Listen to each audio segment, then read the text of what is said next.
नमस्कार मित्रांनो, P M किसान योजनेचे लाभार्थी असाल म्हणजेच तुम्हाला प्रधानमंत्री किसान सन्मान निधी योजनेअंतर्गत 2,000 रुपयांचा हप्ता मिळत असेल तर आता तुम्हाला येणारे पुढील हप्त्यासाठी ई-के-वाय-सी करणे बंधनकारक करण्यात आलेले आहे। जर तुम्हाला वर्षाला 6,000 रुपये मिळत असेल तर तुम्हाला आता पी एम किसान योजनेची ई-के-वाय-सी करावी लागणार आहे, तरच तुम्हाला हे पुढील हप्ते मिळणार आहे।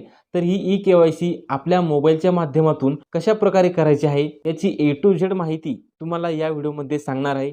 त्यासाठी हा व्हिडिओ नक्की शेवटपर्यंत पहा आणि आपल्या चॅनलवरती पहिल्यांदाच आला असाल तर चॅनलला सबस्क्राईब करून ठेवा, म्हणजे असेच महत्त्वपूर्ण व्हिडिओ आणि अपडेट तुम्हाला भेटत राहतील। तर चला मित्रांनो, व्हिडिओ सुरू करूयात। तर त्यासाठी सर्वप्रथम आपल्या मोबाईलमध्ये आपल्याला या ठिकाणी प्ले स्टोअर ओपन करायचे आहे आणि प्ले स्टोअरमध्ये सर्चमध्ये आपल्याला पी एम किसान असे आपल्याला सर्च करायचे आहे। पी एम किसानचं जे काही ॲप्लिकेशन आहे ते आपल्याला इन्स्टॉल करून घ्यायचे आहे। हे पी एम किसानचं ॲप्लिकेशन आपल्यासमोर दिसणार आहे। या ॲप्लिकेशनला आपल्याला इन्स्टॉल करून घ्यायचे आहे। हे ॲप्लिकेशन इन्स्टॉल झाल्याच्यानंतर परत आपल्या मोबाईलमध्ये आपल्याला या ठिकाणी फेस आर डी नावाचं एक ॲप्लिकेशन आपल्याला या ठिकाणी इन्स्टॉल करून घ्यायचे आहे। हे ॲप्लिकेशन इन्स्टॉल झाल्यानंतर ते आपल्या मोबाईलमध्ये दिसणार नाही। त्यानंतर आपल्याला सर्वप्रथम होम पेजवरती यायचे आहे। यामध्ये आपण इन्स्टॉल केलेल्या पी एम किसान योजनेचं जे काही ॲप्लिकेशन आहे ते ओपन करायचं आहे।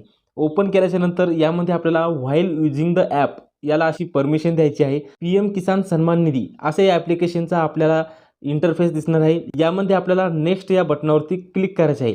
यावरती क्लिक केल्यानंतर आपल्याला यामध्ये चूज लँग्वेज ऑप्शन यामध्ये आपली भाषा आपल्याला इंग्लिश किंवा हिंदी, जी आपल्याला इंग्लिश किंवा हिंदी जी काही भाषा असेल ती आपल्याला सिलेक्ट करून घ्यायची आहे आणि सबमिट बटनावरती क्लिक करायचे आहे। त्यानंतर तुमच्यासमोर एक असा नवीन पेज ओपन होणार आहे। यामध्ये पहिला ऑप्शन आहे अपडेट मोबाईल नंबर आणि दुसरा आहे लॉग इन। तर आपल्याला लॉग इनवरती क्लिक करायचे आहे। लॉग इनवरती क्लिक केल्यानंतर लॉग इन टाईपमध्ये या ठिकाणी पहा state officials, beneficiary, external users आणि व्हिलेज ऑफिसर्स। तर यामध्ये आपल्याला बेनिफिशरी जो काही 2 नंबरचा ऑप्शन आहे त्यावरती क्लिक करायचं आहे। त्यानंतर आपल्याकडे रजिस्ट्रेशन आय डी नसल्यामुळे आपण आधार नंबर या ऑप्शनवरती क्लिक करायचे आहे आणि आपला आधार क्रमांक या बॉक्समध्ये टाकून घ्यायचा आहे। आधार नंबर टाकून झाल्यानंतर खाली आपल्याला फेशियल ई-के-वाय-सी लॉग इन या ऑप्शनवरती क्लिक करायचे आहे। यावरती क्लिक केल्यानंतर आपल्याला एक कन्सेंट विचारेल। आय ॲग्रीच्या बॉक्सवरती आपल्याला क्लिक करून स्कॅन फेस या ऑप्शनवरती आपल्याला क्लिक करायचे आहे। जसे तुम्ही यावरती क्लिक कराल यामध्ये आपल्याला परत व्हाईल युजिंग द ॲप जे काही आपण फेस आर डीचं ॲप्लिकेशन इन्स्टॉल केलेलं होतं ॲटोमॅटिक ते आपल्या मोबाईलमध्ये ओपन होणार आहे।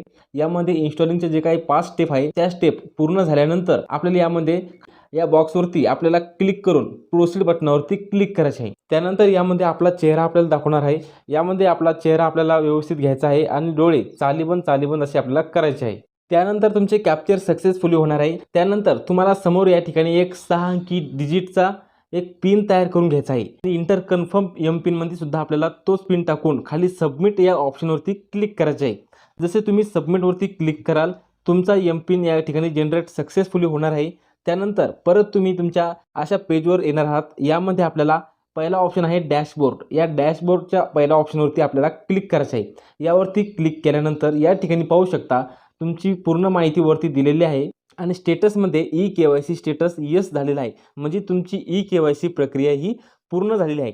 तर मित्रांनो, अशा प्रकारे तुम्ही आपल्या मोबाईलच्या माध्यमातून आपली पी एम किसान योजनेचे पुढील हप्ते सुरू ठेवण्यासाठी ई-के-वाय-सी ही करू शकता। तर महत्त्वपूर्ण असा हा व्हिडिओ होता। आपल्या जास्तीत जास्त मित्रांना हा व्हिडिओ शेअर करा। धन्यवाद।